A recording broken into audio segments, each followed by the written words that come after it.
Bonjour, j'ai reçu récemment un assureur qui avait un problème d'amende forfaitaire majorée puisqu'il avait un véhicule qu'il utilisait pour sa profession et ce véhicule a fait l'objet de 5 amendes forfaitaires majorées.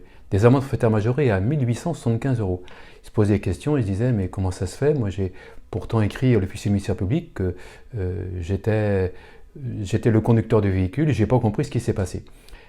J'ai donc fait une contestation de ces amendes forfaitaires majorées près de l'officier du ministère public et en indiquant que la loi qui est applicable maintenant depuis janvier 2017 est une loi qui ne fait obligation de dénonciation des conducteurs qu'à l'égard des sociétés personnes morales.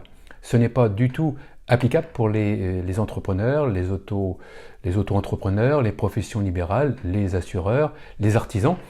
Et pour ces gens-là, manifestement pour vous, il n'y a pas du tout d'obligation de dénoncer le conducteur.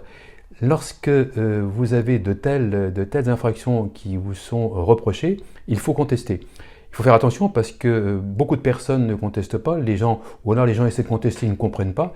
Et ensuite, les amendes sont plus lourdes, on passe effectivement une amende forfaitaire majorée à 1875 euros. On a aussi des questions d'ordonnance pénale, donc un jugement non contradictoire qui vous est adressé. Les gens encore contestent, ne comprennent pas et de guerre lasse, ils s'arrêtent.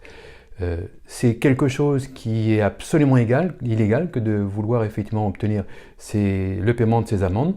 Le gouvernement a déjà obtenu des centaines de milliers, voire des millions d'euros, alors que manifestement ce n'est pas dû. Quand vous avez une telle amende qui vous est effectivement adressée, contestez tout de suite, vous êtes sûr de gagner en prenant effectivement un avocat spécialisé. Voici ce que je peux vous indiquer, mais il faut que vous le sachiez, il faut que vous le fassiez savoir. Manifestement, contester cette loi pour la non-dénonciation de conducteurs, ou plutôt pour la dénonciation de conducteurs, ne s'applique pas à vous, elle ne s'applique qu'aux sociétés personnes morales et non pas aux auto-entrepreneurs, aux professions libérales, etc. Notez aussi que c'est bien sûr pour les excès de vitesse, pour les problèmes de procès-verbaux avec radar automatique sans interpellation, ça concerne aussi la ceinture de sécurité, le téléphone, la distance de sécurité, les stops et les feux rouges. Merci de votre attention.